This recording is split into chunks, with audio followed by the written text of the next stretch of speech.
Magandang araw mga kaibigan.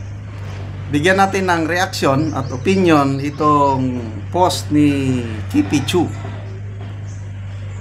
Dear Sara Duterte, sabi niya, hire him as the spokesperson of OBP, so you will also be on brand with the quality of government spokesperson. So may pinakita siyang litrato. Hindi ko maklaro kung sino talaga itong sinasuggest ni Kipi Chu na i-hire na spokesperson ng Office of the Vice President. Tinignan ko ang mga comments. Nako, ang mga suggestion, dapat ito, si Sar Impanado, sabi niya, si Rowena Guanzon para magkaalaman. Yan o. Ay litrato ni Attorney Rowena Guanzon. Tapos mamaya ito si Attorney Rowena Guanzon response Rowena Guanzon. Tapos verified, i-follow ko ito. Yan. Pwede naman ako. Nag-volunteer si Attorney Rowena Guanzon na maging spokesperson ng Office of the Vice President. Okay, ang daming nag-reply. Sabi ni Kipi Chu, buwahahaha, oh my God, baka mag-resign silang lahat, ma'am. Annalyn Sabado, sabi niya, go ma'am, laban. Oh, gusto nila si Attorney Rowena Guanzon.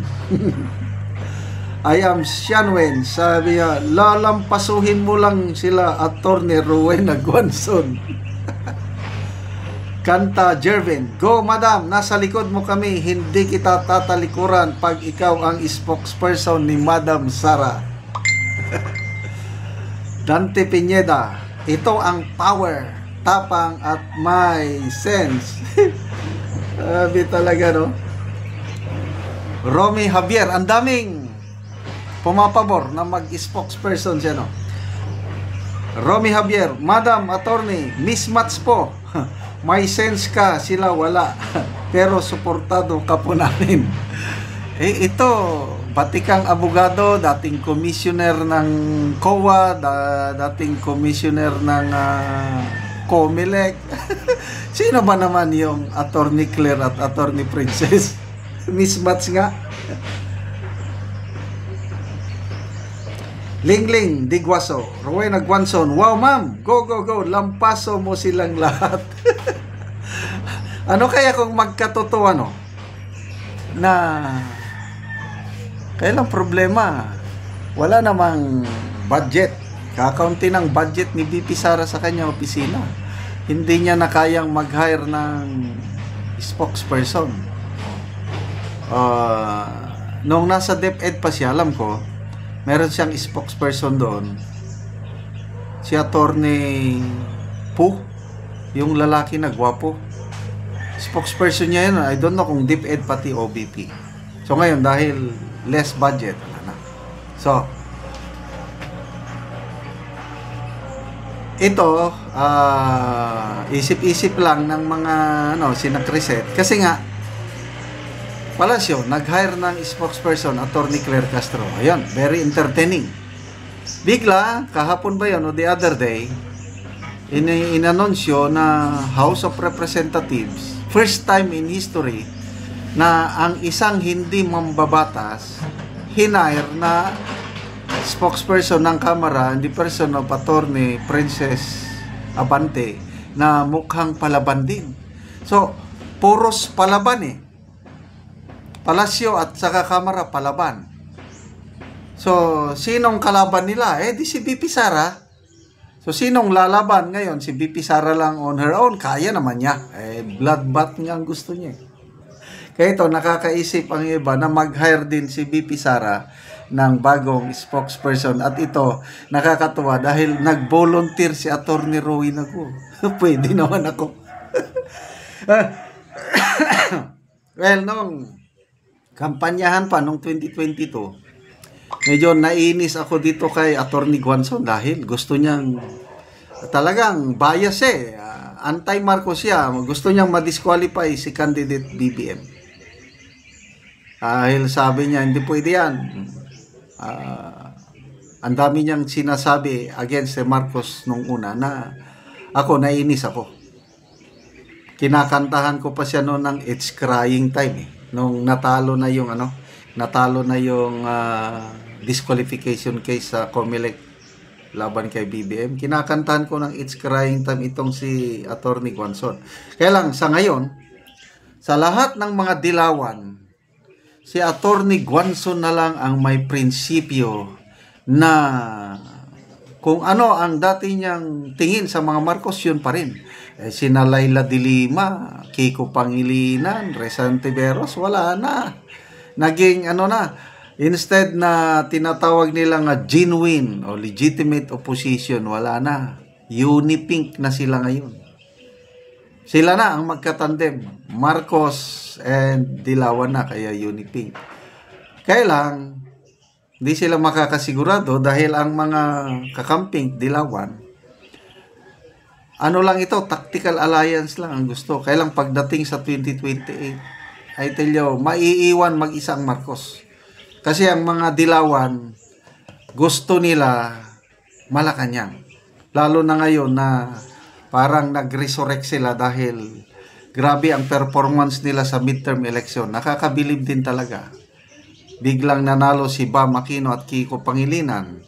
Yung akbayan ni Rizal Tiveros, biglang naging top party list with more than 2 million votes. So, lumalabas. Na sila? Nakabawi sa masa kasi nga ang unit team nagkahiwalay. So, naiwang mag-isa ang Marcos, dalawa ng oposisyon. So, yung mga dating supporter ng unit team na ayaw kay Duterte, napunta na sa Dilawan, kaya lumalakas sila. Kaya mismo si Ontiveros nagsasabi, he is open for 2028 presidential run. Yung latest survey ng Tangerie na non-commission survey, na ito lang ang pinapaniwalaan kong survey ng Tangerie dahil malapit sa katotohanan. Walang nagbayad sa kanila. Number 1, si BP Sara, 29%. Pumapangalawa si BP Lini at 21%. Pumapangatlo si Bongo, 15%. Pang-apat si Rafi Tolpo, 11%. Pang-lima si Romualdez at 6%. Yun na yung talagang nasasalamin mo na kung anong mangyayari sa 2028. So it will be a battle between Duterte and Dilawan. Romualdez, sa tingin ko mahihirapan siya. So go Attorney Rowena Guanzon, sana tanggapin kayo ni BP Sara. Pro bono na lang, walang bayad para kayo ang pantapat kay Auntie Claire at Princess Avante. Okay, salamat mga kaibigan sa inyong pagsubaybay sa ating channel. Nakakatulong kayo ng malaki sa tribong Talandig ng Bukidnon dahil ang ating ang sweldo sa channel na ito is pantulong sa tribo. Namimigay tayo ng yero at pako para magkaroon ng dissenting bahay ang tribong Talandig. Panoorin nyo ang video na ito. Nakabalay na ko. Mana ni ang gitukod ni Angkol nga iyang balay.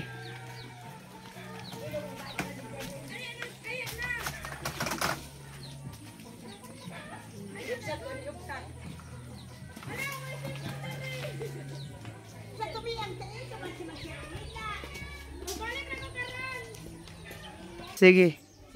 Okay, salamat kayo makabalay. Salamat kayo, makabalay na gid ko bag-o nga kuan. Tukod. Bag-o nga sin. Dili na gid makaluon kay naa na gid ko ugalingon. Oo. Galuon nang dai kaya. Oo, tanong kay da man laga, tatulog kay man pumunta ka nakon iya. So karon makabalay na gid ka Oo, makabalay na gyud kay naa na.